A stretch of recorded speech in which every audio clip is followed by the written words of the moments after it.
David Einhorn owns 42 stocks in his portfolio worth $2.2 billion. In this video, we're covering his top 10 biggest positions, starting with number 10, Viatris. Einhorn's one of 4 super investors who owns the company. He has 3.9% of his portfolio invested in the stock, and he increased this by 64% last quarter. Viatris's biggest super investor shareholder, none other than Bill Miller. Viatris is a $14 billion pharmaceutical company that trades $2 below its 52-week high. Viatris was formed through the merger of Upjohn and Mylan in 2020 to create the world's largest generic drug manufacturer. When we trace the company's history from the 1970s until the early 2010s, Upjohn was actually one of the world's top performing stocks. But since then, things have gone downhill. Today, the company trades 85% off of its all-time highs. Still, the numbers show there are things to like about the business. The company's cash flows have been relatively stable even with declining revenue since the merger.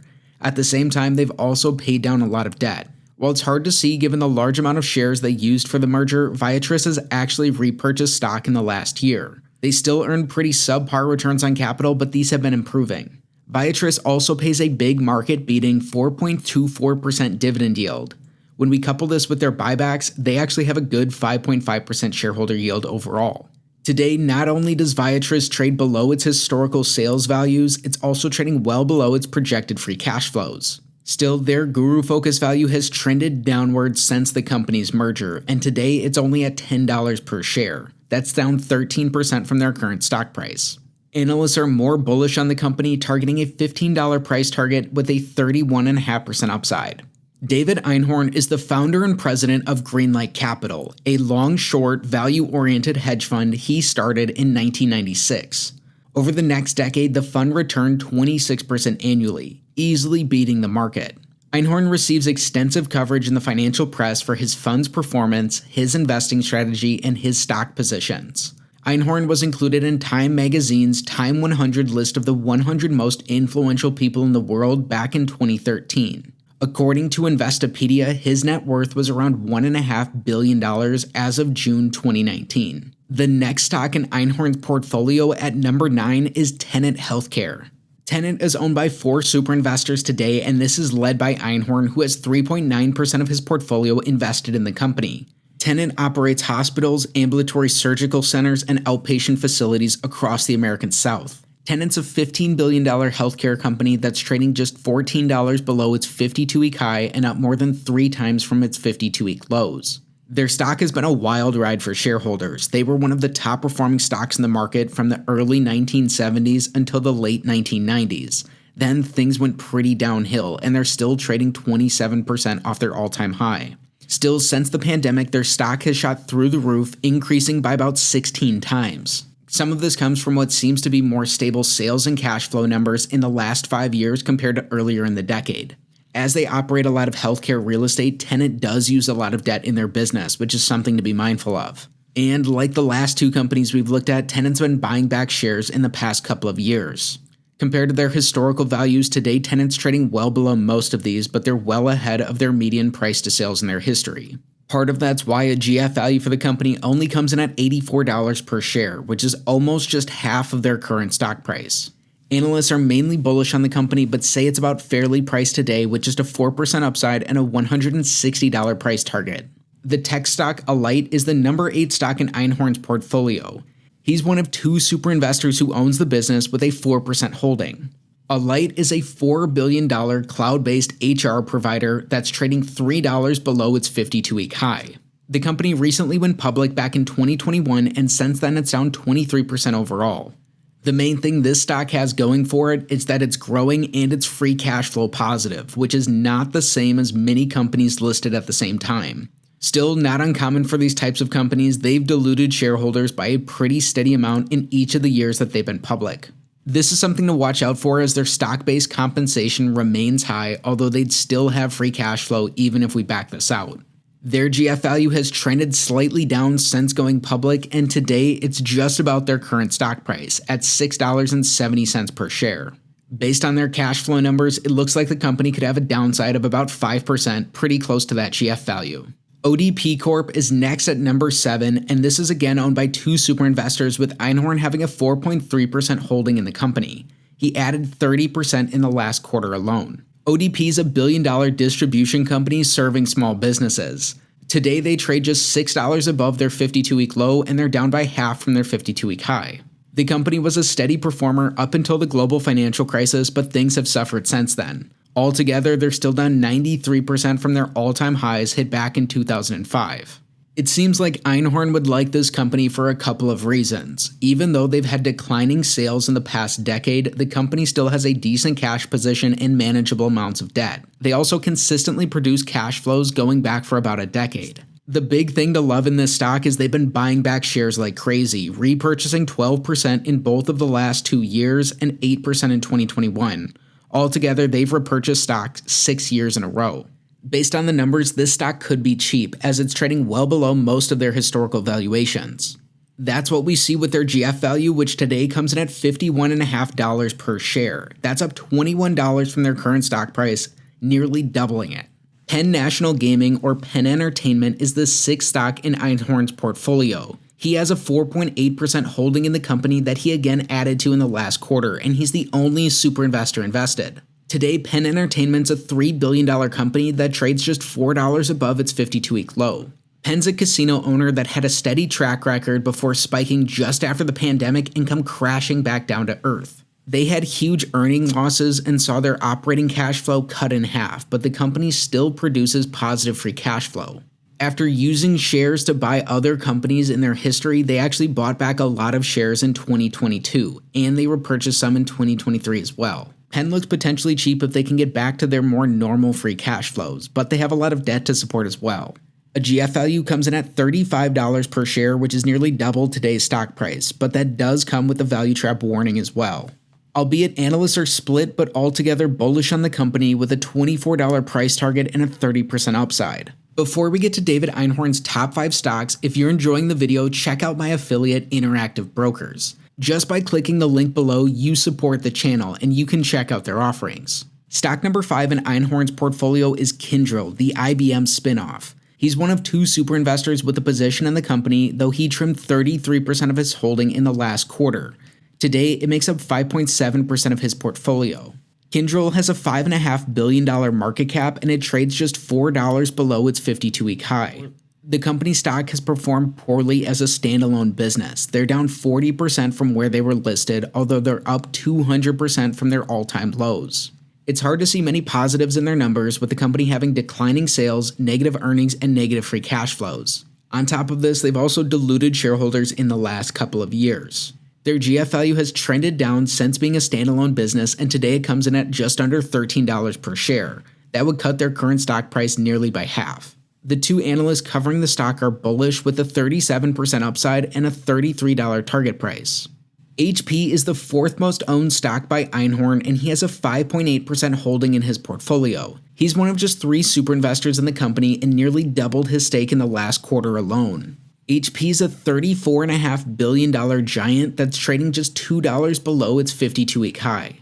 As one of the founding companies in Silicon Valley, it had an all-time great run from the 70s until the late 1990s. Since then, its stock price has been cyclical, and in the last handful of years, it's traded around the same range. The numbers behind HP look like they've more or less flatlined in the past decade. They still earn decent returns on capital and they generate good amounts of free cash flow. But things have trended down overall and they've added on some debt in recent years. HP has actually reduced their share count from 2 billion shares outstanding in 2012 down to just under 990 million shares in 2023. For much of this period, they were repurchasing a ton of shares in their stock.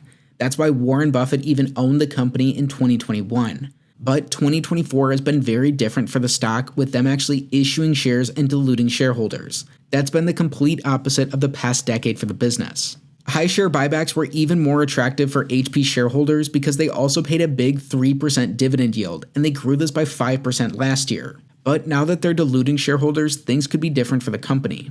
HP has a GF value of $30 per share, which is down 22% from today's stock price. Their cash flows seem to support just a 2% upside and a $37 fair value. Meanwhile, analysts are targeting a small downside and a fair value of $36. Stock number 3 in Einhorn's portfolio is Brighthouse Financial. This makes up 6.3% of his portfolio, and he's one of 2 super investors invested in the stock. Brighthouse is a $2.7 billion life insurance and annuity company that's trading $11 below its 52-week high and just $5 above its 52-week low. The company went public in 2017, and since then, it's down 36% from its all-time high. However, from its pandemic lows, it's up 180%. The company's recent numbers look sporadic, though they do have a net cash position on their balance sheet. There seems to be a reason that Einhorn likes the stock in that it's aggressively repurchasing shares. They've lowered their share count from 120 million shares outstanding in 2017 down to 63 million shares outstanding at the beginning of 2024. Compared to all of their historical valuations, the company seems to look cheap. The 6 analysts covering the stock are much more muted, with a $46 stock target price and just a 2% upside. Consol Energy is the second biggest stock in Einhorn's portfolio, and he has 8% of his 13F holdings in the company. Fellow super investor Monish Pabrai cloned this position from Einhorn and also has 8% of his US-listed assets invested in Consol. Consol is a $3 billion thermal coal producer that's down $7 from its 52-week high and up nearly $30 from its 52-week low. The company nearly went bankrupt in 2020, and since then it's up more than 30 times. In the last couple of years, thermal coal pricing has gone through the roof. Consol has earned very high returns on capital, and they generate a ton of free cash flow. The thesis behind this company, as explained by Pabrai, is simple. They're earning these high returns, and they're aggressively repurchasing shares at mid-single-digit multiples.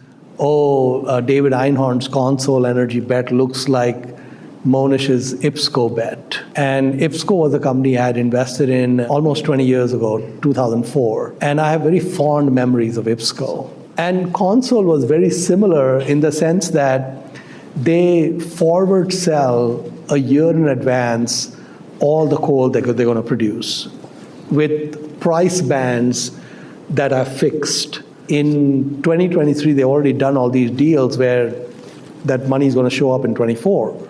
And so I said, okay, this is actually better than IPSCO because you know a year in advance and you can't really lose money. The second thing that they had going with IPSCO didn't have, they were going to spend all their money buying back shares. So if you're trading at 3 times, 4 times, 5 times cash flows, and someone's going to buy back all the shares. In that clip, Pabrai talked about the capital allocation from Consol. Its managers have chosen to buy back nearly 15% of their shares in the last year alone. With partly contracted revenues and cheap multiples, this can generate a ton of value for shareholders. I would love for the Consol price to stay extremely low for a very long period of time. In fact, it's not good if it goes up. They would buy shares back at high prices. In general, if you have identified a business which is undervalued and no one agrees with you and it remains undervalued, at the end of the day, that business is producing cash flows. And you have a claim on those cash flows. And if the business is prudent about how it's, either using or distributing those cash flows have to show up as dividends or value to the investor. So the company doesn't seem cheap compared to its assets, but compared to its earnings and its abilities to produce free cash flows, these are trading below historical valuations. A GF value for the company is mixed, with it coming in at $83 per share. This is up significantly from where it was at back in 2020 or 2021, but it's down from their current stock price. The cash flow numbers may support a huge 121% upside and a $237 fair value. But keep in mind, these aren't accounting for the cyclical nature of the thermal coal business, and this is by far no guarantee. Now, the top stock in David Einhorn's portfolio is Green Brick Partners. Einhorn's the biggest shareholder in this company, and it makes up a whopping 29% of his portfolio. Einhorn's owned the stock for a long time, buying it originally in the fourth quarter of 2014, back when it traded for just $8 a share. He then added to it and let it sit for much of this time. In the last few years, however, he's reduced his position by a lot, and at one point it made up 44% of his holdings. Today, those original shares are up more than 7 times, and this has been a home run investment for Einhorn in the past decade. Green Brick's a $3.5 billion Texas-based leading home builder. The company is trading just $6 below its 52-week high, and they're up double from their 52-week low. Their stock chart reflects a pretty crazy history for the company, but in the past decade, they performed extremely well. In this time alone, the company's stock is up more than 16 times. Their numbers have gone through the roof as the price of housing has increased in the United States. In recent years, they've had growing sales and a lot of free cash flow and have had growing earnings as well. The company repurchased 9% of its shares back in 2022, and they repurchased some shares in 2023 also. Altogether, home building could be a cyclical industry even if there's a systemic undersupply like there has been in the United States since the global financial crisis. Green Brick's GF value only comes in at $48 per share, which is down $28 from their current stock price.